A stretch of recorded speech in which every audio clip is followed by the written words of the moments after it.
கடைசியாக நடந்த அந்த கூட்டத்திலேயே தமிழ்நாடு அரசாங்கம் குறித்து நிறைய விமர்சனங்கள் வச்சார். நிறைய போராட்டங்கள் நடந்துச்சு. அங்கன்வாடி ஊழியர்கள் போராட்டம், மின்சார ஊழியர்கள் போராட்டம், ஆசிரியர்கள் போராட்டம் சொல்லி சொன்னார்.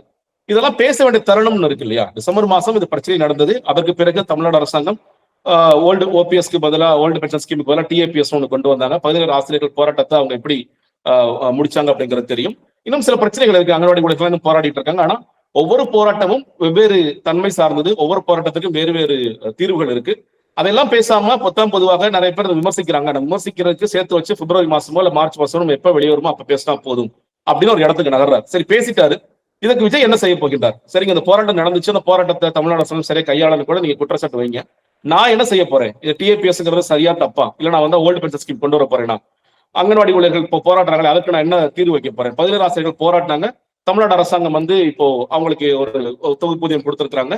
இல்ல அதே மாதிரி போராடிய செவிலியர்களுக்கு நிறைய பேர் உள்ள ரெக்ரூட் பண்றேன்னு சொல்லிருக்காங்க. இப்ப நீங்க சொல்ற எல்லா பிரச்சனையும் தெரிஞ்சு அந்த பிரச்சனைக்கு எல்லாம் தீர்வு கண்டுபிடிச்சாதான் நீங்க விஜய் முதலமைச்சரா ஏத்துக்கிட்டீங்களா?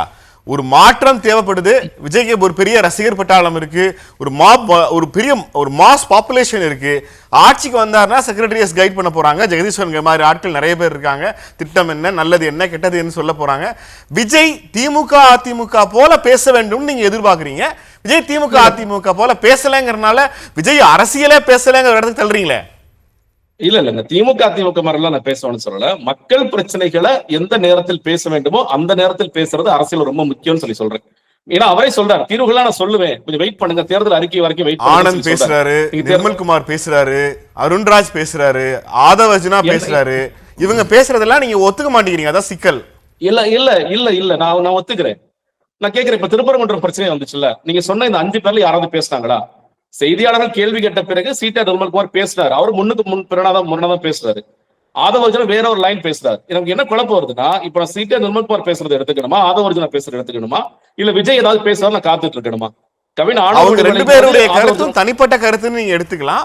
விவாதத்துல வந்து யாராவது கேட்டாங்கன்னா நிர்மல்குமாரும் ஆதவர்ஜுனாவும் பேசியிருக்காங்கிறத கருத்தா சொல்லிடலாம். அதான் அவங்க செஞ்சுட்டு இருக்காங்க. அது சரியா வராது இல்ல. திருப்பரங்குன்றம் பிரச்சனை குறித்து விஜயோட பேனா நீங்க மதுரை மாநாடு அவங்க ஏன் அச்சப்படுறாங்கன்னு நினைக்கிறீங்க தர்ஷன், ஜெகதீஷ்? ஏன் அச்சப்படுறாங்கன்னு நினைக்கிறீங்க? இல்லங்க, அவங்க அதான் சொல்றீங்க, பல நேரங்கள்ல அவங்க வந்து இத பேசணுமா பேச வேண்டாமா பெரிய குழப்பம் இருக்கு அவங்களுக்குள்ள. நீங்க எல்லாமே வந்து ஒரு ஸ்ட்ராட்டஜிஸ்ட நம்பி அந்த கட்சியை நடத்துறாங்க. அவர் யார்ட்டையாவது போய் கருத்து கேட்க விடாது. திருப்பரங்குன்றத்துக்கு நம்ம என்ன ஸ்டாண்ட் எடுக்கணும், அவர் யார்ட்டையாவது போய் கருத்து கேட்க, அவர் அவுட் சோர்ஸ் பண்றாரு. அவுட் சோர்ஸ் பண்றவருக்கு என்ன கருத்து இருக்குங்கிறது நமக்கு தெரியல. அதற்கு பிறகு இது கருத்து சொல்லலாமா வேண்டாமான்னு ஒரு தயக்கம் இருக்கு. ஒட்டுமொத்தமாக ஒரு விஜய் ஒரு கூட்டத்துக்கு போகும் பொழுது இது வரைக்கும் என்னென்ன பிரச்சனை நடந்துச்சோ அதெல்லாம் மேலோட்டமா நீங்க எழுதி கொடுங்கன்னு எழுதி வாங்குறாங்க. நான் அதனாலதான் நான் வேறுபடுறேன்.